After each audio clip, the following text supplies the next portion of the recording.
ഇങ്ങനെ രക്തസാക്ഷി ഫണ്ട് അപഹരിച്ചവർക്കെതിരെ നടപടിയെടുക്കാൻ പാർട്ടി നേതൃത്വം ഭയപ്പെടുന്നു എന്ന് പറയുമ്പോൾ നേതൃത്വത്തിൽ പലരും ഇത്തരക്കാരാണ്. ഈ അസംതൃപ്തിയുള്ള വിഭാഗങ്ങൾ എല്ലാവരും ചേർന്നാൽ, ഈ നേതൃത്വത്തിൻ്റെ പോക്ക് തെറ്റാണ് എന്ന് ചിന്തിക്കുന്ന എല്ലാവരും ചേർന്നാൽ ഈ പാർട്ടിയെ കറക്റ്റ് ചെയ്യാൻ സാധിക്കും. കേരളത്തിലാകെ മിക്കവാറും എല്ലായിടത്തും ഒരു അസംതൃപ്ത വിഭാഗം ഈ പാർട്ടിക്കകത്ത് ശക്തിപ്പെട്ടു വരിക. ഞാൻ ഉന്നയിച്ച വിഷയങ്ങൾക്കൊന്നും മറുപടി പറയാൻ അദ്ദേഹം സന്നദ്ധമായിട്ടില്ല. അദ്ദേഹം മാത്രമല്ല, അതിൻ്റെ കൂടെ നിൽക്കുന്നവരും. മറുപടി പറയാൻ സാധിക്കാതിരിക്കുമ്പോൾ വ്യക്തിപരമായ അധിക്ഷേപങ്ങളും വ്യക്തിപരമായ ആക്ഷേപങ്ങളും ഉയർത്തിക്കൊണ്ടുവരാനാണ് അവർ സന്നദ്ധമാകുന്നത്. നമസ്കാരം. പയ്യന്നൂരിൽ ധനരാജ് ഫണ്ട് വെട്ടിപ്പുമായി ബന്ധപ്പെട്ടാണ് സഖാവ് വി കുഞ്ഞികൃഷ്ണൻ എന്ന പേര് കേരളം കേട്ടത്. അതിനുശേഷം അദ്ദേഹം നിരവധി വെളിപ്പെടുത്തലുകൾ നടത്തി. അതിനുശേഷമുള്ള ആരോപണങ്ങളും പ്രത്യാരോപണങ്ങളും ഉണ്ടായി. നമ്മളോടൊപ്പമുള്ളത് ശ്രീ കുഞ്ഞികൃഷ്ണേട്ടനാണ്. നമസ്കാരം. നമസ്കാരം. അങ്ങ് ഈ ഫണ്ട് വെട്ടിപ്പുമായി ബന്ധപ്പെട്ട് നടത്തിയ വെളിപ്പെടുത്തലിന് ശേഷമാണ് കാര്യങ്ങളൊക്കെ മാറി മറിഞ്ഞത്, അതും ചുരുങ്ങിയ കാലം കൊണ്ട്. എനിക്ക് ചോദിക്കാനുള്ളത്, അത് പല മാധ്യമങ്ങളിലൂടെയും അതേക്കുറിച്ച് അങ്ങ് പറഞ്ഞു കഴിഞ്ഞു. അതുകൊണ്ട് തന്നെ എനിക്ക് സംസാരിക്കാനുള്ളത് പാർട്ടിയുടെ ഇപ്പോഴത്തെ ഈ ഒരു അപജയത്തെക്കുറിച്ചാണ്. അതായത് ഒരുപക്ഷെ അങ്ങ് കൊടുത്ത പരാതിയിൽ ടി.ഐ. മധുസൂദനെതിരെ ഫലപ്രദമായിട്ടുള്ള ഒരു നടപടി എടുത്തിരുന്നെങ്കിൽ ഈ ഒരു വിഷയം ഇത്രയും ഗൗരവമാകുമായിരുന്നില്ല. എന്തുകൊണ്ടാണ് കുറ്റക്കാരനെ സംരക്ഷിക്കുകയും കുറ്റം ചൂണ്ടിക്കാണിക്കപ്പെട്ടയാളെ തള്ളിക്കളയുകയും ചെയ്യുന്ന ഒരു നിലപാട് പാർട്ടി നേതൃത്വം സ്വീകരിക്കുന്നത്? അതിൽ ഈ പാർട്ടിക്ക് പൊതുവെ സംഭവിച്ചുകൊണ്ടിരിക്കുന്ന അപജയത്തിൻ്റെ ഭാഗമായിട്ടാണിത്. പഴയകാലത്ത് നേതാക്കന്മാരോ പ്രവർത്തകന്മാരോ തെറ്റ് ചെയ്താൽ അവർക്കെതിരെ കർശനമായ നടപടി സ്വീകരിക്കുന്ന ഒരു സമീപനമാണ് പാർട്ടി നേതൃത്വത്തിൻ്റെ ഭാഗത്ത് നിന്ന് ഉണ്ടാകാറുള്ളത്. എന്നാൽ ഇപ്പോൾ ഇത്തരത്തിൽ തെറ്റ് ചെയ്യുന്ന ആളുകളെ സംരക്ഷിക്കുകയും തെറ്റ് ചൂണ്ടിക്കാണിക്കുന്ന ആളുകളെ ക്രൂശിക്കുകയും ചെയ്യുന്ന നിലയിലേക്ക് ഈ പാർട്ടി മാറിയിട്ടുണ്ട്. അതെന്തുകൊണ്ടാണ് എന്നത് സംബന്ധിച്ച് നേരത്തെ അത്രത്തോളം ധാരണയൊന്നും എനിക്കുണ്ടായിരുന്നില്ല. പക്ഷെ ഇപ്പോൾ മനസ്സിലാക്കുന്നത് നേതൃത്വത്തിൽ പലരും ഇത്തരത്തിൽപ്പെട്ട ആളുകളാണ് എന്നതാണ്. അപ്പം അതുകൊണ്ട് തന്നെ തെറ്റ് ചെയ്യുന്നവർക്കെതിരെ നടപടി സ്വീകരിക്കാൻ അവർക്ക് സാധിക്കാത്ത ഒരു നിലയിലേക്ക് ഈ പാർട്ടി മാറിക്കഴിഞ്ഞു എന്നതാണ് എനിക്ക് ബോധ്യപ്പെടുന്ന ഒരു കാര്യം. നടപടിയെടുത്താൽ നടപടിക്ക് വിധേയനായ ആൾ മറ്റുള്ളവരുടെ തെറ്റുകളെക്കുറിച്ച് പരസ്യമായി പ്രതികരിക്കുമോ എന്ന ഭയം നടപടി സ്വീകരിക്കേണ്ടുന്ന ആളുകളിൽ ശക്തമായി നിലനിൽക്കുകയാണ്. അപ്പോൾ അതുകൊണ്ടാണ് തെറ്റ് ചെയ്തവരെ സംരക്ഷിക്കുന്നതിന് വേണ്ടി എന്ന് മാത്രമല്ല, ഇപ്പോൾ പാർട്ടി ജില്ലാ സെക്രട്ടറി ഒരു വാർത്താ സമ്മേളനം ഈ അടുത്ത ദിവസങ്ങളിൽ നടത്തി. അതിൽ ഈ ആരോപണ വിധേയനായ ആളുടെ ഒരു പ്രൈവറ്റ് സെക്രട്ടറി എന്ന നിലയിലാണ് അദ്ദേഹം കാര്യങ്ങൾ വിശദീകരിച്ചത്. ഞാൻ ഉന്നയിച്ച വിഷയങ്ങൾക്കൊന്നും മറുപടി പറയാൻ അദ്ദേഹം സന്നദ്ധമായിട്ടില്ല. അദ്ദേഹം മാത്രമല്ല, അതിൻ്റെ കൂടെ നിൽക്കുന്നവരും. മറുപടി പറയാൻ സാധിക്കാതിരിക്കുമ്പോൾ വ്യക്തിപരമായ അധിക്ഷേപങ്ങളും വ്യക്തിപരമായ ആക്ഷേപങ്ങളും ഉയർത്തിക്കൊണ്ടുവരാനാണ് അവർ സന്നദ്ധമാകുന്നത്. ഇതൊരു തരത്തിലും കമ്മ്യൂണിസ്റ്റ് പാർട്ടിക്കകത്ത് സംഭവിക്കാൻ പാടില്ലാത്തതാണ്. ഈ പോക്ക് ഈ പാർട്ടിയെ സംബന്ധിച്ചിടത്തോളം ഗുണകരമായ ഒരു കാര്യമല്ല. ഇതിനെ തകർക്കാൻ മാത്രമേ ഇത്തരം നിലപാടുകൾ പ്രയോജനപ്പെടൂ എന്നതാണ് ഞാൻ നേരത്തെ തന്നെ വ്യക്തമാക്കിയിട്ടുള്ളത്. അപ്പോൾ ഈ പാർട്ടി സെക്രട്ടറിയായ MV ഗോവിന്ദൻ പോലും ഈ ഭയത്തിന് അതീതനല്ല എന്നാണ് അങ്ങ് ഉദ്ദേശിക്കുന്നത് എന്ന് ഞാൻ പറഞ്ഞിട്ടേ ഇല്ല. ഗോവിന്ദമാഷി അടുത്ത കാലത്ത് വന്നതാണ്. സംസ്ഥാന കമ്മിറ്റിക്ക് ഇതിൽ കാര്യമായ റോളൊന്നുമില്ല. ജില്ലാ ഒരു ഏരിയയിൽ നടന്ന സംഭവം എന്ന നിലയിൽ ജില്ലാ നേതൃത്വമാണ് ഇതിലിടപെട്ട് പരിഹരിക്കേണ്ടത്. അപ്പോൾ അതിലെന്തെങ്കിലും ആവശ്യമായ ഉപദേശ നിർദ്ദേശങ്ങൾ നൽകാൻ മാത്രമേ സംസ്ഥാന നേതൃത്വത്തിന് സാധിക്കൂ. അങ്ങനെയാണെങ്കിലും ഇത് പാർട്ടിയെ വളരെയധികം പ്രതിസന്ധിയിലാക്കുന്ന, അണികളിൽ പോലും വലിയ രീതിയിലുള്ള എതിർപ്പിന് കാരണമായ ഒരു സംഭവത്തെ പാർട്ടി സെക്രട്ടറി പോലും പറയുന്നത് കുഞ്ഞികൃഷ്ണൻ്റെ ആരോപണങ്ങൾക്ക് മറുപടി പറയാൻ മനസ്സില്ല എന്നുള്ള തരത്തിലാണ് പ്രതികരിക്കുന്നത്. അങ്ങനെ വരുമ്പോൾ അദ്ദേഹവും ഇതിനോടൊപ്പം നിൽക്കുകയാണെന്നല്ലേ നമ്മൾ മനസ്സിലാക്കേണ്ടത്? അതിലെന്താണെന്ന് വെച്ചാൽ, ഇന്ത്യയിൽ പാർട്ടിയുടെ ഏറ്റവും പ്രധാനപ്പെട്ട ഘടകം കേരളമാണ്. കേരളത്തിൽ കണ്ണൂർ ജില്ലയാണ് ഏറ്റവും ശക്തമായ ഘടകം. ആ കണ്ണൂർ ജില്ല ഒരു തീരുമാനമെടുത്തു കഴിഞ്ഞാൽ ആ തീരുമാനത്തെ മാറ്റിക്കാൻ സ്വാഭാവികമായും സംസ്ഥാന നേതൃത്വം പലപ്പോഴും തയ്യാറല്ല. എന്ന് മാത്രമല്ല, എടുത്ത ഒരു തീരുമാനം മാറ്റിക്കുക എന്നത് പാർട്ടിയെ സംബന്ധിച്ചിടത്തോളം എങ്ങനെ അത് ജനങ്ങൾ നോക്കിക്കാണും എന്ന ഒരു ഭയവും പാർട്ടിക്കുണ്ട്. MV ഗോവിന്ദമാഷ് വരുന്നതിന് മുമ്പ് 2022 ഈ വിഷയം സംബന്ധിച്ച് ഒരു തീരുമാനം ജില്ലാ നേതൃത്വം കൈക്കൊള്ളുന്നത്. അന്ന് ഗോവിന്ദമാഷ് പാർട്ടി സംസ്ഥാന സെക്രട്ടറി അല്ല, പിന്നീടാണ് സെക്രട്ടറിയായി വരുന്നത്. അപ്പം അന്നെടുത്ത ഒരു തീരുമാനം മാറ്റുക എന്ന് പറയുന്ന അത്രത്തോളം എളുപ്പമുള്ള ഒരു കാര്യമല്ല. അതുകൊണ്ടാണ് അതിനെ ന്യായീകരിക്കത്തക്ക നിലയിലുള്ള നിലപാടുകൾ പാർട്ടി നേതൃത്വത്തിൻ്റെ ഭാഗത്ത് നിന്ന് ഉണ്ടായിക്കൊണ്ടിരിക്കുന്നത്. പക്ഷെ കമ്മ്യൂണിസ്റ്റ് പാർട്ടി എന്ന രീതിയിൽ ആരെങ്കിലും ഒരു വിഷയം ഉന്നയിച്ചാൽ ആ ഉന്നയിച്ച വിഷയത്തിന് ന്യായമായ മറുപടി പറയാൻ, വിശദീകരണം നൽകാൻ പാർട്ടി നേതൃത്വം സന്നദ്ധമാകേണ്ടതാണ്. അതെ.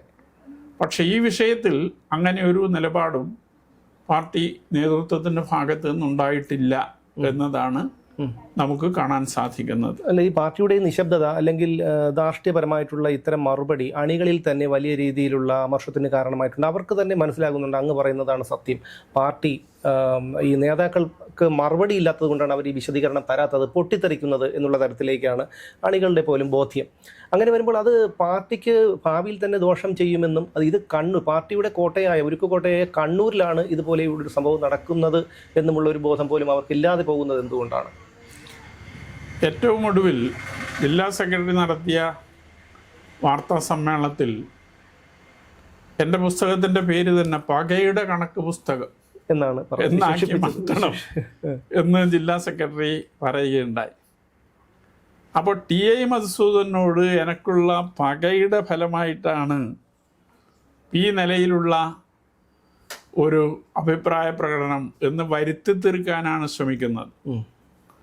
TI മധുസൂദനോട് എനിക്ക് പകയുണ്ടാകേണ്ട ഒരു കാര്യമില്ല. എന്ന് മാത്രമല്ല, പാർട്ടി നേതൃത്വത്തിലുള്ള ഒരു സഖാവിനോടും പക വെച്ച് പുലർത്തേണ്ട കാര്യമില്ല. നേതൃത്വം തെറ്റ് ചെയ്താൽ ഇതൊരു കമ്മ്യൂണിസ്റ്റ് പാർട്ടി എന്ന നിലയിൽ എൻ്റെ ഘടകത്തിൽ ആ തെറ്റ് ചൂണ്ടിക്കാണിക്കുക, തെറ്റിനെ വിമർശിക്കുക എന്നത് എൻ്റെ ചുമതലയാണ്, ഉത്തരവാദിത്വമാണ്. ആ ഉത്തരവാദിത്വം നിർവഹിച്ചു എന്നതല്ലാതെ വ്യക്തിപരമായി ആരെങ്കിലും തേജോവധം ചെയ്യാനോ പകയുടെ ഭാഗമായി എന്തെങ്കിലും തെറ്റായ കാര്യങ്ങൾ പറയാനോ ഞാൻ ഇന്നേ വരെ സന്നദ്ധമായിട്ടില്ല. തെറ്റായ കാര്യങ്ങളാണ് പറയുന്നതെങ്കിൽ അത് അക്കമിട്ട് അവർക്ക് ചൂണ്ടിക്കാണിക്കാലോ, അതിനെ തിരുത്താമായിരുന്നു. പക്ഷെ അങ്ങനെ ഒന്നും ഇതുവരെ ഉണ്ടായിട്ടില്ല എന്നതാണ്, ഇനിയോട്ട് ഉണ്ടാകാനും പോകുന്നില്ല എന്ന് തന്നെയാണ് ഞാൻ കരുതുന്നത്. ഇപ്പോൾ കൊല്ലപ്പെട്ട ധനരാജ്, അദ്ദേഹത്തിൻ്റെ വധവുമായി ബന്ധപ്പെട്ട് TA മധുസൂദനന് ഉള്ള ഒരു പങ്കിനെ കുറിച്ചൊക്കെ ഇങ്ങനെ ഇടയ്ക്ക് ആ സമയത്തൊക്കെ ഒന്ന് പറഞ്ഞു കേട്ടിരുന്നു. അതേക്കുറിച്ച് അങ്ങേക്ക് എന്താണ് പറയാനുള്ളത്? അല്ല, അങ്ങനെ ഒരു പ്രശ്നം ഉണ്ടായതായി എൻ്റെ ശ്രദ്ധയിൽ അന്ന് പെട്ടിരുന്നില്ല. പക്ഷെ പിന്നീട് ധനരാജും മധുവും നല്ല ബന്ധത്തിലായിരുന്നില്ല എന്ന് കേൾക്കാൻ സാധിച്ചിട്ടുണ്ട്. എന്ന് മാത്രമല്ല, ധനരാജ് കൊല്ലപ്പെടുമ്പോൾ ധനരാജ് പാർട്ടി മെമ്പർ ആയിരുന്നില്ല. അതിനു മുമ്പ് ബ്രാഞ്ച് സെക്രട്ടറി ആയിരുന്നു, ഡിവൈഎഫ്ഐയുടെ മേഖലാ സെക്രട്ടറി ആയിരുന്നു. ഏറ്റവും ഉശിരനായ ഒരു സഖാവ് എന്ന നിലയിൽ പ്രവർത്തിച്ചു വന്ന ആ സഖാവ് പാർട്ടി മെമ്പർഷിപ്പ് പുതുക്കാൻ പോലും അവസാന ഘട്ടത്തിൽ സന്നദ്ധമായിരുന്നില്ല.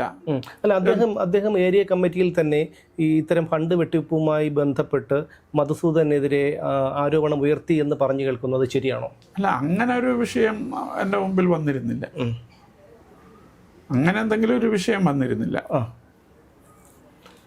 അപ്പോൾ ഈ ഞാൻ നേരത്തെ സൂചിപ്പിച്ചതുപോലെ പാർട്ടിയുടെ ഒരു അടിസ്ഥാനം എന്ന് പറയുമ്പോൾ കണ്ണൂരാണ്.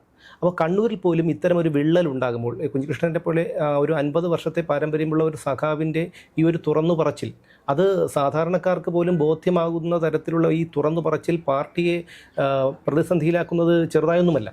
അത് മാത്രവുമല്ല, നിയമസഭാ തിരഞ്ഞെടുപ്പ് പടിവാതിൽക്കൽ എത്തി നിൽക്കുമ്പോഴാണ് ശബരിമല സ്വർണ്ണക്കൊള്ള ഉൾപ്പെടെയുള്ള വിഷയങ്ങൾ കത്തി നിൽക്കുന്ന സമയത്ത് ഇത്തരമൊരു വിഷയം കൂടി വരുന്നത്. എന്തുകൊണ്ടാണ് പാർട്ടി, അതായത് പാർട്ടിയുടെ ഇപ്പോൾ നമ്മൾ പറഞ്ഞു കേൾക്കുന്നത്, അല്ലെങ്കിൽ നമുക്കത് മനസ്സിലാക്കാൻ കഴിയുന്നത് പിണറായി വിജയൻ്റെ നിയന്ത്രണത്തിലാണ് പാർട്ടി എന്നുള്ളതാണ് നമുക്ക് മനസ്സിലാക്കാൻ കഴിയും. എന്തുകൊണ്ട് അദ്ദേഹം പോലും, മൂന്നാം ഭരണം ആഗ്രഹിക്കുന്ന അദ്ദേഹം പോലും ഇതിനൊരു പരിഹാരം കാണാൻ ശ്രമിക്കുന്നില്ല? പാർട്ടിക്കകത്ത് വന്നുകൊണ്ടിരിക്കുന്ന അപജയമാണ് ഇതിനെല്ലാം കാരണം എന്ന് ഞാൻ തുടക്കത്തിൽ സൂചിപ്പിച്ചിട്ടുണ്ട്. ഇവിടെ ഏതെങ്കിലും ഒരു വ്യക്തി എന്നുള്ള നിലയിലേ അല്ല, ഈ കമ്മ്യൂണിസ്റ്റ് പാർട്ടിയുടെ നേതൃത്വം എന്ന് പറയുന്നത് കൂട്ടായ നേതൃത്വമാണ്. കമ്മിറ്റി വിശദമായി ചർച്ച ചെയ്ത് ആ ചർച്ചയുടെ അടിസ്ഥാനത്തിൽ എടുക്കുന്ന തീരുമാനമാണ്. അങ്ങനെ വരുമ്പോൾ വസ്തുതയുടെ അടിസ്ഥാനത്തിൽ യാഥാർത്ഥ്യബോധത്തോടു കൂടി തീരുമാനമെടുക്കുക എന്നത് ആണ് കമ്മ്യൂണിസ്റ്റ് പാർട്ടി ചെയ്യേണ്ടത്.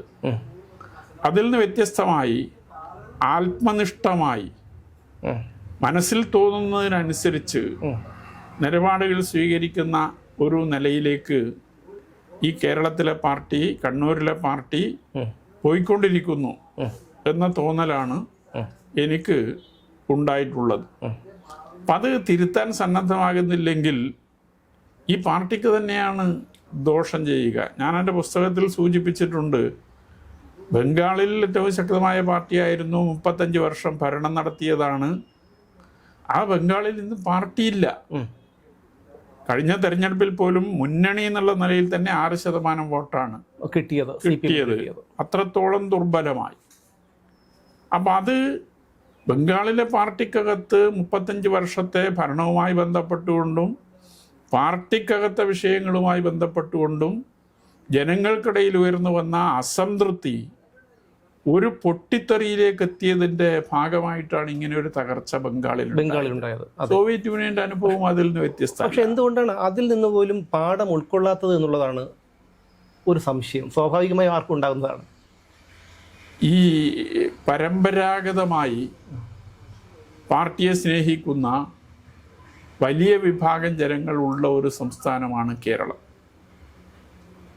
40കളിലും 50കളിലുമൊക്കെ നടത്തിയ അതിശക്തമായ പോരാട്ടങ്ങൾ, ജന്മിത്വത്തിനും നാടുവാഴിത്തത്തിനും ഒക്കെ എതിരായി നടത്തിയ പോരാട്ടങ്ങൾ, ആ പോരാട്ടങ്ങളുടെ ഫലമായി കേരളത്തിൽ കമ്മ്യൂണിസ്റ്റ് പാർട്ടി അധികാരത്തിൽ വന്നപ്പോൾ ജനങ്ങൾക്ക് വേണ്ടി നടപ്പാക്കിയ ഒട്ടേറെ നടപടികൾ, ഇതിൻ്റെ എല്ലാം ഫലമായി വലിയ നിലയിൽ ജനവിശ്വാസം ആർജിക്കാൻ ഈ പാർട്ടിക്ക് കേരളത്തിൽ സാധിച്ചിട്ടുണ്ട്. അപ്പം അതെല്ലാ കാലത്തും നിലനിൽക്കും എന്നതാണ് പാർട്ടി നേതൃത്വം കാണുന്നത്. ഒട്ടേറെ തെരഞ്ഞെടുപ്പിൽ പഴയ കാലത്ത് ആര് സ്ഥാനാർത്ഥിയായാലും പാർട്ടി ചിഹ്നത്തിൽ മത്സരിച്ചാൽ ജയിക്കുന്ന ഒരവസ്ഥ ഉണ്ടായിരുന്നു. ഇന്ന് അത്രത്തോളം ഇത് കാണാൻ കഴിയില്ല. അപ്പം മാറുന്ന സാഹചര്യങ്ങൾക്കനുസരിച്ച് പാർട്ടിക്ക് പാർട്ടിക്കെതിരായി ചിന്തിക്കുന്ന ജനങ്ങളുടെ എണ്ണം കൂടിക്കൂടി വരുന്നു എന്നത് പാർട്ടി നേതൃത്വം ഗൗരവത്തിൽ കാണേണ്ടതാണ്. ഞാൻ എൻ്റെ പുസ്തകത്തിൽ സൂചിപ്പിക്കുന്ന ഒരു കാര്യം, കേരളത്തിലാകെ മിക്കവാറും എല്ലായിടത്തും ഒരു അസംതൃപ്ത വിഭാഗം ഈ പാർട്ടിക്കകത്ത് ശക്തിപ്പെട്ടു വരികയാണ്. ചെറുതല്ലാത്ത ഒരു അസംതൃപ്ത വിഭാഗം ശക്തിപ്പെട്ടു വരികയാണ്. അത് ബംഗാളിനെ പോലെ ഒരു പൊട്ടിത്തെറിയിലേക്ക് എത്തിയില്ല എന്ന് മാത്രമേ ഉള്ളൂ. അപ്പൊ അത് ഏത് സമയത്തും ഒരു പൊട്ടിത്തെറിയിലേക്ക് എത്താം കേരളത്തിൽ. അപ്പൊ അങ്ങനെ ഈ കേരളത്തിലെ പാർട്ടി എത്തിക്കരുത് എന്നൊരു അഭ്യർത്ഥനയാണ് എനിക്ക് പാർട്ടിയോടുള്ളത്. പക്ഷെ അത് അതിനുള്ള സമയം, തിരുത്തലിന്റെ സമയം കഴിഞ്ഞിട്ടില്ലേ? അതിക്രമിച്ചു കഴിഞ്ഞു എന്ന് തോന്നാമെങ്കിലും ഇനിയും തിരുത്താൻ അവസരമുണ്ട്. അപ്പൊ അത് തിരുത്തി മുന്നോട്ട് പോകാൻ ജനങ്ങളുടെ വിശ്വാസം ആർജിക്കാൻ, പ്രത്യേകിച്ച് പുതിയ തലമുറയുടെ ഉൾപ്പെടെ വിശ്വാസം ആർജിക്കാൻ നേതൃത്വത്തിന്, പാർട്ടിക്ക് സാധിക്കുക എന്നത് വളരെ പ്രധാനപ്പെട്ട ഒരു കാര്യമാണ്. കുഞ്ഞികൃഷ്ണന്റെ ഈ വെളിപ്പെടുത്തൽ, അതും പാർട്ടിയുടെ കോട്ടയായ കണ്ണൂരിലെ ഈ വെളിപ്പെടുത്തൽ ഒരു അസംതൃപ്തരായി, അങ്ങ് മുമ്പ് പറഞ്ഞതുപോലെ അസംതൃപ്തരായിട്ടുള്ള പലർക്കും ഒരു തുറന്നു പറച്ചിലിന് ഒരു ധൈര്യം നൽകുന്നില്ലേ? നൽകും എന്നാണ് ഞാൻ പ്രതീക്ഷിക്കുന്നത്. ഞാൻ ഈ പറഞ്ഞതിന് ശേഷമാണ് തിരുവനന്തപുരത്ത് ഒരു വിഷ്ണുവിന്റെ കൊലപാതകവുമായി ബന്ധപ്പെട്ട് അദ്ദേഹത്തിന്റെ സഹോദരൻ ചില കാര്യങ്ങൾ പറയാൻ സന്നദ്ധമായിട്ടുള്ളത്. അപ്പോൾ അതേ തുടർന്ന് ഒട്ടേറെ പഴയകാല വീഡിയോകളും വെളിപ്പെടുത്തലുകളും ഒക്കെ ഇപ്പോൾ പുറത്തു വന്നുകൊണ്ടിരിക്കുന്നു, മാധ്യമങ്ങളിലൂടെ പുറത്തു വന്നുകൊണ്ടിരിക്കുന്നുണ്ട്. അപ്പോൾ ഈ പാർട്ടിയെ തിരുത്തി മുന്നോട്ട് കൊണ്ടുപോകാൻ സാധിക്കുക എന്ന ഒരു ചിന്തയിലേക്ക് കേരളത്തിലെ ജനങ്ങളിൽ ഒരു വിഭാഗം മാറിക്കൊണ്ടിരിക്കുന്നു എന്ന് തന്നെയാണ് ഞാൻ കാണുന്നത്. അതിന് എൻ്റെ തുറന്ന പറച്ചിൽ സഹായകമാകുമെങ്കിൽ അത്രത്തോളം നല്ലത് എന്ന നിലപാടാണ് ഇങ്ങനെ ഒരു തുറന്ന പറച്ചിലിന് സന്നദ്ധമാകുമ്പോൾ എനിക്കുണ്ടായിരുന്നത്. അപ്പോൾ ഐഷ പോറ്റിയെ പോലെയുള്ള ഒരു മുതിർന്ന നേതാവ്, ഇടുക്കിയിൽ തൻ്റെ സ്വാധീനം തെളിയിച്ച എസ് രാജേന്ദ്രൻ, ഇടതുപക്ഷ സഹയാത്രികരായ റെജി ലൂക്കോസ്, അഡ്വക്കേറ്റ് ഭാസ്കർ, ഇവരെല്ലാം അടുത്തടുത്ത ദിവസങ്ങളിലാണ് CPM വിട്ട് മറ്റു പാർട്ടികളിലേക്ക് പോയത്. അപ്പോൾ എന്തുകൊണ്ടാണ് ഇത്തരത്തിൽ? അത് അങ്ങയുടെ വെളിപ്പെടുത്തലിന് ശേഷമാണ്. അപ്പോൾ ഒരു തുടക്കമല്ലേ, ഒരു മാറ്റത്തിൻ്റെ തുടക്കമല്ലേ അത്? അല്ല, മറ്റ് പാർട്ടികളിലേക്ക് പോകുന്നതിനോട് ഒരു തരത്തിലും എനിക്ക് യോജിപ്പില്ല. എന്തുകൊണ്ടാണത്? കാരണം കേരളത്തിൽ ഇന്നുള്ളതിൽ മെച്ചപ്പെട്ട പാർട്ടി CPM ആണ് എന്ന് ഇപ്പോഴും വിശ്വസിക്കുന്ന ഒരാളാണ് ഞാൻ. ഞാൻ പറയട്ടെ, മറ്റ് പാർട്ടികളെ സംബന്ധിച്ചിടത്തോളം ഇതിനേക്കാൾ മെച്ചപ്പെട്ട പാർട്ടി ഏതാ ചൂണ്ടിക്കാണിക്കാൻ സാധിക്കുക? ഇതിനകത്തുള്ളതിനേക്കാളും വലിയ വിഷയങ്ങളാണ് ഇനി സാമ്പത്തിക ക്രമക്കേടുമായി ബന്ധപ്പെട്ടുകൊണ്ടായാലും സദാചാര വിരുദ്ധ നിലപാടുമായി ബന്ധപ്പെട്ടുകൊണ്ടായാലും ആ നിലയിലൊക്കെ ഇതിനേക്കാളും മോശമായ അവസ്ഥയിലാണ് കേരളത്തിലെ പാർട്ടികൾ മിക്കവാറും. എന്ന് മാത്രമല്ല, കേരളം ഇന്ന് നേടിയ ഒരു പുരോഗതി ഉണ്ട്. ആ പുരോഗതിക്ക് അടിസ്ഥാനമായി പ്രവർത്തിച്ചത് കേരളത്തിലെ കമ്മ്യൂണിസ്റ്റ് പാർട്ടിയാണ്. 57 അധികാരത്തിൽ വന്ന EMSന്റെ ഗവൺമെന്റ് തൊട്ട് ഇങ്ങോട്ട് കേരളത്തിൽ പല കാലങ്ങളിൽ അധികാരത്തിൽ വന്നിട്ടുള്ള കമ്മ്യൂണിസ്റ്റ് ഗവൺമെന്റുകളാണ്. അപ്പം അതുകൊണ്ട് ഈ ഗവൺമെന്റ്, ഈ പാർട്ടി, ഈ മുന്നണി തകർന്നാൽ അതിൻ്റെ ദോഷം അനുഭവിക്കേണ്ടി വരുന്നത് കേരളത്തിലെ ജനങ്ങളാണ്. ഈ നേട്ടങ്ങളില്ലാതാകും, കേരളം പുറകോട്ട് പോകും. അതുകൊണ്ട് മറ്റ് പാർട്ടികളിലേക്ക് പോകുന്നതിനോട് ഒരു തരത്തിലും എനിക്ക് യോജിപ്പില്ല. ഈ പാർട്ടിയെ ശുദ്ധീകരിക്കുക, കാരണം ഈ പാർട്ടി നിലനിൽക്കേണ്ടത് കേരളത്തിൻ്റെ ആവശ്യമാണ്. അങ്ങ് പറഞ്ഞതുപോലെ ഈ ഒരു പോരാട്ടം, ഈ കമ്മ്യൂണിസ്റ്റ് പാർട്ടി കേരള ചരിത്രത്തിൽ അല്ലെങ്കിൽ കേരളത്തിൻ്റെ നവോത്ഥാനത്തിൽ വഹിച്ച പങ്ക് വളരെ വലുതാണ്. പക്ഷേ അത് സഖാവ് VSന്റെ ഒരു പോരാട്ടത്തോടു കൂടി അവസാനിച്ചു എന്ന് നമുക്ക് പറയേണ്ടി വരില്ലേ, വേദനയോടെയാണെങ്കിലും? അങ്ങനെ അവസാനിക്കുന്നതല്ല പോരാട്ടം. VSനെ പോലെ അത്ര ശക്തനായ ഉന്നതനായ നേതാവ് ഇല്ലെങ്കിൽ പോലും VS ഉയർത്തിയ ആശയം ഒരു തരത്തിലും ഇല്ലാതാകില്ല. അത് ഏറ്റെടുക്കാൻ പുതിയ തലമുറയിലെ ആളുകളുണ്ടാകും. VSനുള്ള ഒരു പ്രത്യേകത, 64-ൽ CPIയുടെ നാഷണൽ കൗൺസിൽ നിറങ്ങി വന്ന 32 പേരിൽ ഏറ്റവും അവസാനം വരെ ജീവിച്ച ഒരു വ്യക്തിയാണ് സഖാവ് VS. അപ്പോൾ അതിൻ്റെ ഒരു അംഗീകാരം, ഒരു ബഹുമാനം, അതുപോലെ തന്നെ നേതൃത്വം എന്ന നിലയിലുള്ള VSന്റെ നിലപാടുകൾ അതൊക്കെ വലിയ സ്വാധീനം ചെലുത്തിയിട്ടുണ്ട്. അപ്പൊ അതുകൊണ്ട് പഴയകാല നേതാക്കന്മാരെല്ലാം നമ്മ വിട്ടുപോയിക്കൊണ്ടിരിക്കുകയാണല്ലോ. അതുകൊണ്ട് കമ്മ്യൂണിസ്റ്റ് പാർട്ടിയെ സംബന്ധിച്ചിടത്തോളം ഓരോ കാലത്തും പുതിയ പുതിയ സഖാക്കൾ ഈ ഉത്തരവാദിത്വം ഏറ്റെടുത്തുകൊണ്ട് മുന്നോട്ട് വരും. പക്ഷെ VS ചെയ്തതുപോലെ പുതിയ തലമുറക്ക് അല്ലെങ്കിൽ പുതുതായി വരുന്ന ആളുകൾക്ക് ചെയ്യാൻ സാധിച്ചു എന്ന് വരില്ല. പക്ഷെ എല്ലാവരും ചേർന്നാൽ, ഈ അസംതൃപ്തിയുള്ള വിഭാഗങ്ങൾ എല്ലാവരും ചേർന്നാൽ, ഈ നേതൃത്വത്തിന്റെ പോക്ക് തെറ്റാണ് എന്ന് ചിന്തിക്കുന്ന എല്ലാവരും ചേർന്നാൽ ഈ പാർട്ടിയെ കറക്റ്റ് ചെയ്യാൻ സാധിക്കും, തിരുത്തിക്കാൻ സാധിക്കും എന്ന് തന്നെയാണ് ഞാനിപ്പോഴും വിശ്വസിക്കുന്നത്. പണ്ട് ഈ പാർട്ടിയിലുണ്ടായിരുന്ന അണികളാണ്, കാരണം ഒരുപാട് പേരുടെ ജീവനും ജീവിതവുമാണ് ഇന്ന് കമ്മ്യൂണിസ്റ്റ് പ്രസ്ഥാനം കേരളത്തിൽ നിലനിൽക്കുന്നതിന് കാരണം. പക്ഷേ പുറമേ നിന്ന് നോക്കുമ്പോൾ ഇതൊരു അണികൾക്ക് പകരം ആശ്രിതർ എന്നുള്ള നിലയിലേക്ക്, അതായത് പാർട്ടി നൽകിയിരിക്കുന്ന സ്ഥാനമാനങ്ങൾ നിലനിർത്താൻ വേണ്ടി പാർട്ടിയുടെയും പാർട്ടി നേതാക്കളുടെയും എല്ലാ പ്രവൃത്തികളെയും അഴിമതികളെയും ന്യായീകരിക്കുന്ന ഒരു ആശ്രിതരായി പാർട്ടിയിലെ ഒരു വിഭാഗം, ചെറുതല്ലാത്ത വലിയൊരു വിഭാഗം മാറിയിരിക്കുന്നു എന്ന് പറഞ്ഞാൽ അതിനെ നിഷേധിക്കാൻ കഴിയുമോ? അത് ഞാൻ എൻ്റെ പുസ്തകത്തിൽ വിശദീകരിച്ചിട്ടുണ്ട്. ഈ ആശ്രിതരെ സൃഷ്ടിക്കുന്ന ഒരു പ്രവർത്തന ശൈലി കഴിഞ്ഞ കുറെ കാലമായി പാർട്ടിക്കകത്ത് നടന്നുകൊണ്ടിരിക്കുകയാണ്. അത് ബൂർഷ്വാ രാഷ്ട്രീയ ശൈലിയാണ്. ആ ശൈലി ഒരിക്കലും കമ്മ്യൂണിസ്റ്റ് പാർട്ടിക്ക് അംഗീകരിക്കാൻ സാധിക്കുന്നതല്ല, ഉൾക്കൊള്ളാൻ സാധിക്കുന്നതല്ല. കമ്മ്യൂണിസ്റ്റ് പാർട്ടി എന്നത് ശരിയായ നിലപാടെടുത്ത് മുന്നോട്ട് പോവുകയും ആ നിലപാട് ജനങ്ങളെ ബോധ്യപ്പെടുത്തി ജനങ്ങളെ ഇതിനു പിന്നിൽ അണിനിരത്തുകയും ചെയ്യുക എന്നതാണ് സ്വീകരിച്ചു വന്ന സമീപനം. അതിൽ നിന്ന് വ്യത്യസ്തമായി ഈ നിലയിലേക്ക് പാർട്ടി മാറുന്നുവെന്ന് ഞാൻ എൻ്റെ പുസ്തകത്തിൽ സൂചിപ്പിച്ച ഒരു കാര്യമാണ്. മറ്റൊന്ന്, ഈ മുമ്പില്ലാത്ത വിധം പാർട്ടിയിൽ ഈ ഫുൾ ടൈം രാഷ്ട്രീയം വളർന്നു വന്നുകൊണ്ടിരിക്കുകയാണ്. ഇപ്പം അഭ്യസ്തവിദ്യരായ ചെറുപ്പക്കാർ മറ്റൊരു തൊഴിൽ സ്വീകരിക്കാതെ പാർട്ടി പ്രവർത്തനം ഒരു തൊഴിലായി സ്വീകരിച്ച് മുന്നോട്ട് പോകുന്ന നിലയിലേക്ക് ഇപ്പോൾ കാര്യങ്ങൾ മാറുകയാണ്. അത് തെറ്റാണ് എന്നുള്ള അഭിപ്രായമില്ലെങ്കിലും പക്ഷേ ഇതുപോലുള്ള തെറ്റായ പ്രവണതകൾ പാർട്ടിക്കകത്ത് വളർന്നു വരാൻ അത് കാരണമാകുന്നുണ്ട് എന്ന അഭിപ്രായക്കാരനാണ് ഞാൻ. കാരണം അവർക്ക് സംഘടനക്കകത്ത് വന്നാൽ നേതൃത്വത്തിലേക്ക് എത്താനുള്ള ത്വര വളരെ കൂടുതലായിരിക്കും. അപ്പം അതിന് ആളുകളെ പ്രീതിപ്പെടുത്തണമെങ്കിൽ പ്രീതിപ്പെടുത്തൽ, അതിന് ഗ്രൂപ്പ് ഉണ്ടാക്കണമെങ്കിൽ ഗ്രൂപ്പ് ഉണ്ടാക്കൽ, ഇതുപോലുള്ളതെല്ലാം അവരുടെ ഭാഗത്ത് നിന്ന് ഉണ്ടാകും. അപ്പം ആ നിലയിലേക്ക് ആളുകൾ ചിന്തിക്കുക. അപ്പോൾ സ്ഥാനമാനങ്ങൾക്ക് വേണ്ടി, ഉയർന്ന നേതൃത്വത്തിൽ എത്തിപ്പറ്റുന്നതിന് വേണ്ടി, അതുപോലെ തന്നെ തിരഞ്ഞെടുക്കപ്പെട്ട സ്ഥാനങ്ങളിലേക്ക് ഭരണവുമായി ബന്ധപ്പെട്ടുകൊണ്ട് തദ്ദേശ സ്ഥാപനങ്ങളാകട്ടെ, നിയമസഭയാകട്ടെ, പാർലമെൻ്റ് ആകട്ടെ, അതുപോലെ തന്നെ മന്ത്രിയാകട്ടെ, ഇതുപോലുള്ള ആഗ്രഹങ്ങളെല്ലാം കൂടി വരികയാണ്. അപ്പം ആ സ്ഥാനങ്ങളിലേക്ക് എത്തിപ്പെടുന്നതിന് വേണ്ടി നേതൃത്വത്തെ പ്രീതിപ്പെടുത്തുക എന്ന നിലയിലേക്ക് ചിന്തിക്കുമ്പോൾ സ്വാഭാവികമായും തെറ്റ് ചൂണ്ടിക്കാണിക്കാൻ ഒരാൾക്കും കഴിയില്ല. തെറ്റിനെ ന്യായീകരിച്ചു പോകാൻ നിർബന്ധിക്കപ്പെടുകയാണ്. അപ്പം അതും ഇന്നത്തെ ഈ പാർട്ടി നേരിടുന്ന ഏറ്റവും പ്രധാനപ്പെട്ട ഒരു വിഷയമായി ഞാൻ കാണാണ്.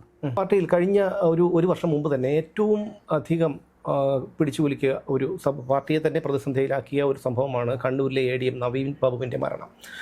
അതുപോലെ പല വിഷയങ്ങളിൽ ഇപ്പോൾ അതിനുശേഷം സ്വർണ്ണക്കടത്ത്, ഇതിലൊക്കെ പ്രതികൾ ആയിട്ട് കുറ്റാരോപിതർ ആയിട്ടുള്ളവരെയൊക്കെ സംരക്ഷിക്കുന്ന ഒരു നിലപാടാണ് പാർട്ടി എപ്പോഴും സ്വീകരിച്ചിട്ടുള്ളത്.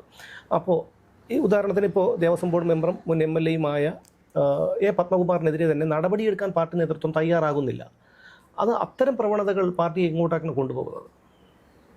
അങ്ങനെ വിഷയങ്ങൾ വരുമ്പോൾ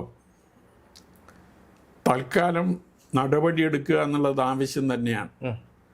പക്ഷേ അത് പറയുമ്പോഴും ഇവർ കുറ്റക്കാരാണോ അല്ലയോ എന്ന് ഇപ്പോഴും നമുക്ക് പറയാൻ സാധിക്കില്ല. പക്ഷെ അത് പറയാൻ സാധിക്കാത്തത് കൊണ്ട് അവരുടെ പേരിൽ നടപടി എടുക്കേണ്ടതില്ല എന്ന അഭിപ്രായം എനിക്കില്ല. കാരണം സമൂഹത്തിൽ ഇതുമായി ബന്ധപ്പെട്ടുകൊണ്ട് ജനങ്ങൾക്കിടയിൽ സംശയങ്ങൾ ഒക്കെ ഉയർന്നു വരികയാണ്. അങ്ങനെ വരുമ്പോൾ താൽക്കാലികമായി മാറ്റി നിർത്തേണ്ടത് ആവശ്യമാണ്. ഇപ്പോൾ ദിവ്യയെ താൽക്കാലികമായി മാറ്റി നിർത്തുന്ന നിലപാട് പാർട്ടി സ്വീകരിച്ചിട്ടുണ്ട്. അത് പത്മകുമാറിന്റെ കാര്യത്തിൽ ഉണ്ടായിട്ടില്ല. പത്മകുമാറിന്റെ കാര്യത്തിൽ ഉണ്ടായിട്ടില്ല. അത് സംസ്ഥാന നേതൃത്വമാണ് ആലോചിക്കേണ്ടത്. അത് ഉണ്ടാകേണ്ടതായിരുന്നു എന്ന അഭിപ്രായം തന്നെയാണ് ആ കാര്യത്തിൽ എനിക്കുള്ളത്. അതുപോലെ പാർട്ടിയുടെ പൊതുവെയുള്ള ഒരു ആക്ഷേപം, ഈ രക്തസാക്ഷി ഫണ്ട് ഇതാദ്യത്തെ തവണയല്ല ഇത്തരത്തിലൊരു തിരിമറി നടത്തുന്നത്. അത് മുൻകാലങ്ങളിൽ, അതായത് അഭിമന്യുവിൻ്റെ മരണത്തിൽ ഉൾപ്പെടെ വലിയ രീതിയിലുള്ള പിരിവുകൾ നടത്തിയതിനു ശേഷം അതിൻ്റെ ഒരു ചെറിയൊരു ഭാഗം മാത്രമേ അവരുടെ കുടുംബത്തിന് കൊടുത്തു എന്നുള്ള ഒരു ആരോപണം നിലനിൽക്കുന്നുണ്ട്. അപ്പോൾ ഈ പാർട്ടിക്ക് ഇന്നുള്ള ഒരു ആസ്തി, ഉദാഹരണത്തിന് തൊഴിലാളി വർഗ പാർട്ടിയായ കമ്മ്യൂണിസ്റ്റ് പാർട്ടിക്ക് ഈ 125 കോടി രൂപ മുടക്കിൽ ഒരു ആസ്ഥാന മന്ദിരം പണിയുക എന്ന് പറയുന്നത് അതൊരു വിരോധാഭാസമല്ലേ? കാരണം കേരളത്തിൻ്റെ പല ഭാഗങ്ങളിലും കണ്ണായ സ്ഥലങ്ങളിലാണ് പാർട്ടിക്ക് സ്ഥാവര ജംഗമ വസ്തുക്കളുള്ളത്. അതോടൊപ്പം ചാനൽ, മാസിക, പത്രം അതുപോലുള്ള കാര്യങ്ങളുമുണ്ട്. അപ്പോൾ ഒരു തൊഴിലാളി വർഗ പാർട്ടിക്ക് ഇതുപോലുള്ള സൗകര്യങ്ങൾ ആഡംബരമല്ലേ? അതിൽ ഈ കമ്മ്യൂണിസ്റ്റ് പാർട്ടിയെ സംബന്ധിച്ചിടത്തോളം പുതിയ കാലത്ത് പ്രവർത്തനം സംഘടിപ്പിക്കുന്നതിന് വേണ്ടിയുള്ള സൗകര്യങ്ങൾ ഉണ്ടാകുക എന്ന പ്രധാനപ്പെട്ട ഒരു കാര്യം തന്നെയാണ്. കമ്മ്യൂണിസ്റ്റ് പാർട്ടി ജനങ്ങളിൽ നിന്ന് ഫണ്ട് സമാഹരിച്ചുകൊണ്ടാണ് പ്രവർത്തിച്ചു വരുന്നത്. ആ ഫണ്ട് തിരിമറി ചെയ്യുന്നതിന് വേണ്ടിയുള്ള ശ്രമങ്ങൾ നടത്തുന്നു എന്ന ആക്ഷേപമാണ് ഇപ്പോൾ വ്യാപകമായി പലയിടങ്ങളിലും ഉയർന്നു വന്നുകൊണ്ടിരിക്കുന്നത്. ഈ രക്തസാക്ഷി ഫണ്ട് പിരിക്കുമ്പോൾ ആ കുടുംബത്തെ സഹായിക്കുക എന്നതാണ് പാർട്ടിയുടെ കാഴ്ചപ്പാട്. അതോടൊപ്പം തന്നെ അതിൻ്റെ കേസ്, മറ്റു കാര്യങ്ങളൊക്കെ നടത്തിക്കൊണ്ടുപോകാനുള്ള ചെലവും ഇതിൽ നിന്ന് വഹിക്കാൻ സാധിക്കണം എന്ന നിലയിലാണ് പലപ്പോഴും തീരുമാനിക്കുന്നത്.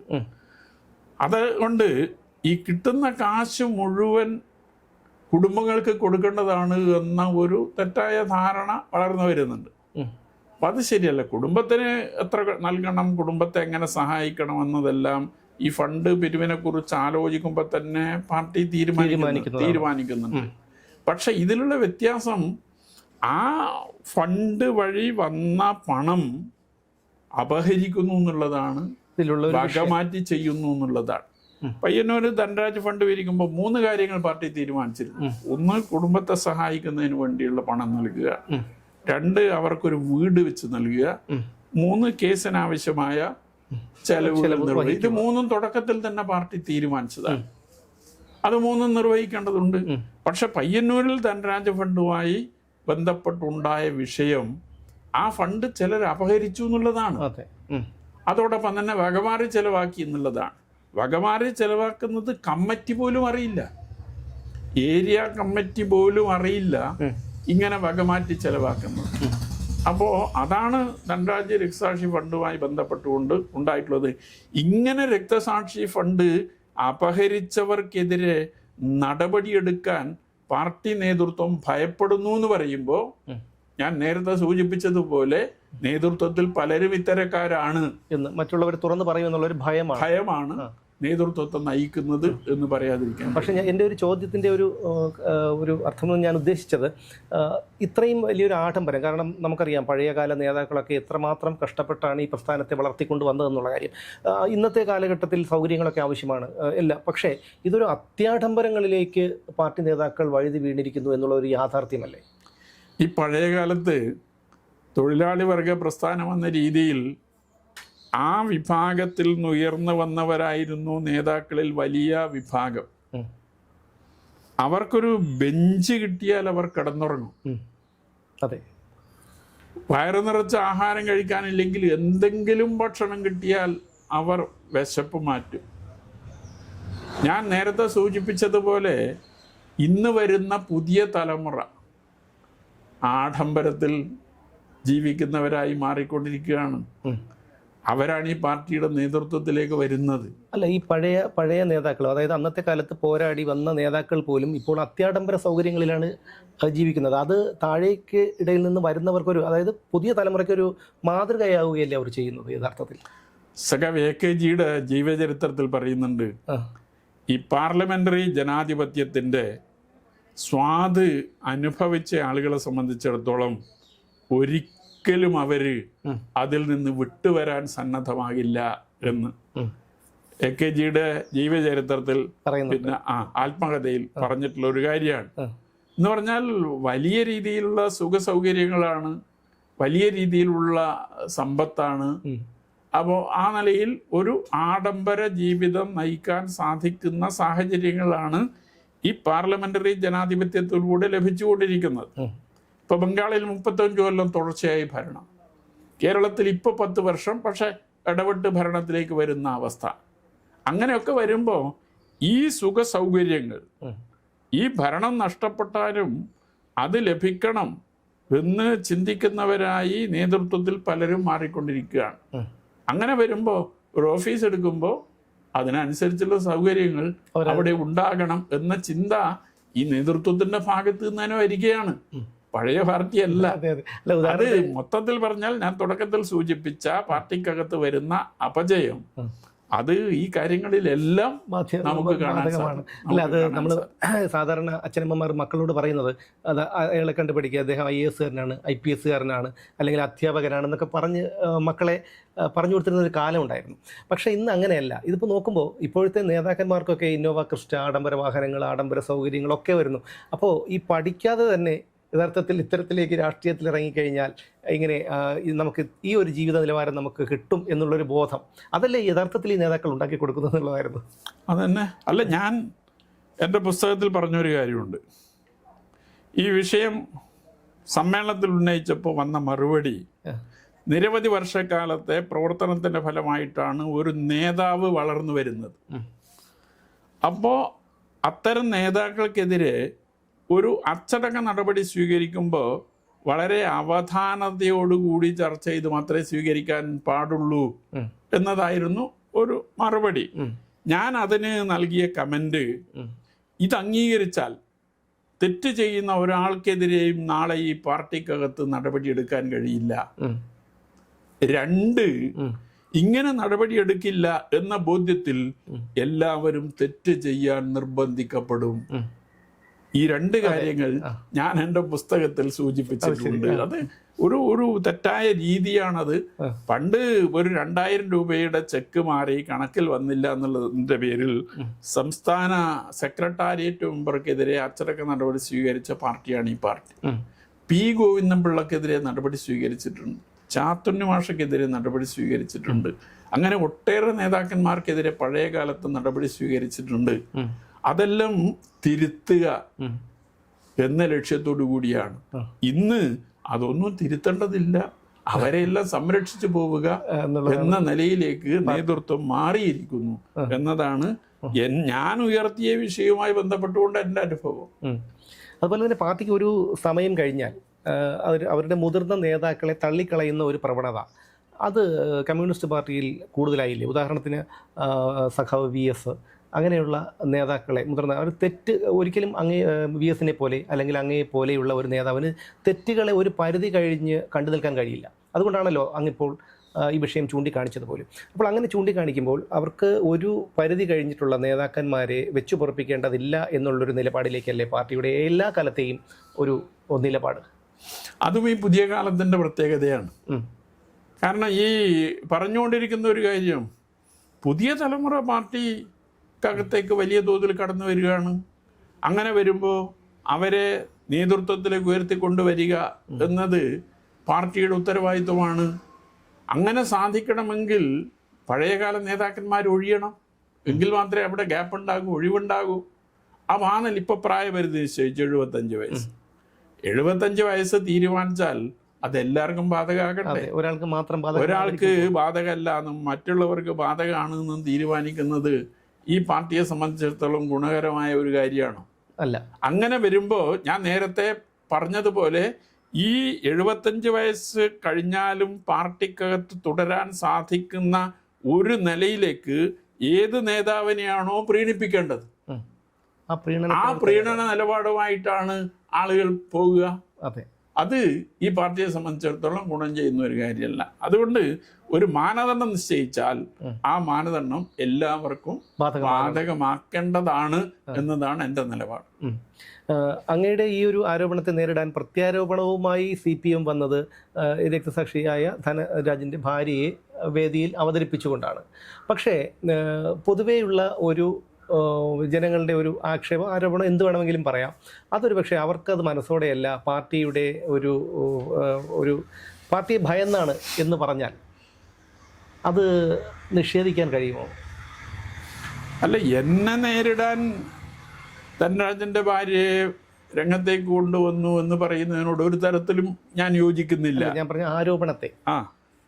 പക്ഷേ ഒരു രക്തസാക്ഷി കുടുംബാംഗത്തെ സംബന്ധിച്ചിടത്തോളം അവർക്ക് ഒരിക്കലും പാർട്ടിയെ തള്ളിപ്പറയാൻ കഴിയില്ല. കാരണം പാർട്ടിക്ക് വേണ്ടിയാണ് അവരുടെ ഭർത്താവോ അവരുടെ മകനോ അവരുടെ അച്ഛനോ ഒക്കെ രക്തസാക്ഷിയാവുന്നത്. അപ്പം അവരെ സഹായിക്കുന്നതിന് വേണ്ടിയുള്ള തുടർ പ്രവർത്തനം ആ പാർട്ടിയുടെ ഭാഗത്ത് നിന്നുണ്ടാവുകയും ചെയ്തിട്ടുണ്ട്. അങ്ങനെ വരുമ്പോൾ ആ പാർട്ടിയെ തള്ളിപ്പറയാൻ ഒരു രക്തസാക്ഷി കുടുംബത്തിനും സാധിക്കുന്നതല്ല. ആ നിലയിൽ അതിനെ കാണേണ്ടതുള്ളൂ എന്നതാണ്. വ്യക്തിപരമായ ആരോപണം ഉയർത്തുന്നതെന്ന് പറയുമ്പോൾ ഉന്നയിച്ച വിഷയങ്ങൾക്ക് മറുപടി പറയാൻ സാധിക്കാത്തത് കൊണ്ടാണ് വ്യക്തിപരമായ ആക്ഷേപങ്ങൾ ഉയർത്തിക്കൊണ്ടുവരുന്നത് എന്ന് മാത്രമേ അതേക്കുറിച്ച് സൂചിപ്പിക്കാനുള്ളൂ. അങ്ങനൊരു 50 വർഷത്തെ പാരമ്പര്യമാണ് ഉള്ളവരാണ്. ഇന്നത്തെ തലമുറയ്ക്ക് അന്യമായിരിക്കുന്ന അന്നത്തെ ഒരു പ്രവർത്തന ശൈലിയും അങ്ങ് ഈ കമ്മ്യൂണിസത്തിൽ തുടക്കം കുറിക്കാനും അത് ഈ 50 വർഷം എന്ന് പറയുന്നത് ഒരു ചെറിയ കാലയളവല്ല. അത് ഇപ്പോഴും ഇതിൽ പിന്തുടർന്ന് ഇപ്പോഴും ആ പ്രത്യയശാസ്ത്രത്തെ പിന്തുടരാനും അങ്ങനെ പ്രേരിപ്പിക്കുന്ന ഘടകം എന്താണ്? ഞാൻ പാർട്ടി മെമ്പർഷിപ്പിൽ വന്നിട്ട് 50 വർഷം പൂർത്തിയാവുകയാണ്. 50 വർഷം. 1976 അടിയന്തരാവസ്ഥ കാലത്താണ് ഞാൻ പാർട്ടി മെമ്പർഷിപ്പിലേക്ക് വരുന്നത്. അന്ന് ഈ പാർട്ടി ഒരു കേഡർ പാർട്ടിയാണ്. വളരെ വളരെ പരിശോധിച്ച് മാത്രമേ ഒരാൾക്ക് അന്ന് പാർട്ടി മെമ്പർഷിപ്പ് നൽകുമായിരുന്നുള്ളൂ. 1978 സാൽക്കിയയിൽ ചേർന്ന ബംഗാളിൽ സാൽക്കിയയിൽ ചേർന്ന പാർട്ടി പ്ലീനാണ് ഇതിനെ ഒരു ബഹുജന പാർട്ടിയാക്കി മാറ്റാനുള്ള തീരുമാനം എടുക്കുന്നത്. അതോടുകൂടിയാണ് മെമ്പർഷിപ്പിൻ്റെ കേഡർ സ്വഭാവത്തിൽ മാറ്റം വരുന്നത്. പലർക്കും മെമ്പർഷിപ്പ് കൊടുക്കുന്ന രീതിയിലേക്ക് കാര്യങ്ങൾ മാറുന്നത്. അപ്പം അന്ന് കേഡർ പാർട്ടിയായി പ്രവർത്തിച്ചുകൊണ്ടിരിക്കുന്ന ഘട്ടത്തിൽ പാർട്ടിയിലേക്ക് വന്ന ഒരു ആളാണ് ഞാൻ. ഈ കമ്മ്യൂണിസ്റ്റ് പ്രത്യയശാസ്ത്രം അത് സാധാരണ ജനങ്ങൾക്ക് വേണ്ടിയുള്ളതാണ്, പാവപ്പെട്ടവർക്ക് വേണ്ടിയുള്ളതാണ്, തൊഴിലാളികൾക്ക് വേണ്ടിയുള്ളതാണ് എന്ന് മനസ്സിലാക്കിക്കൊണ്ട് തന്നെയാണ് ഈ പാർട്ടിയിലേക്ക് വരുന്നത്. എൻ്റെ പുസ്തകത്തിൽ ചെറിയൊരു വിശദീകരണം അതുമായി ബന്ധപ്പെട്ടുകൊണ്ടുണ്ട്. കുടുംബ പശ്ചാത്തലത്തെക്കുറിച്ച് വിശദീകരിക്കുന്നുണ്ട്.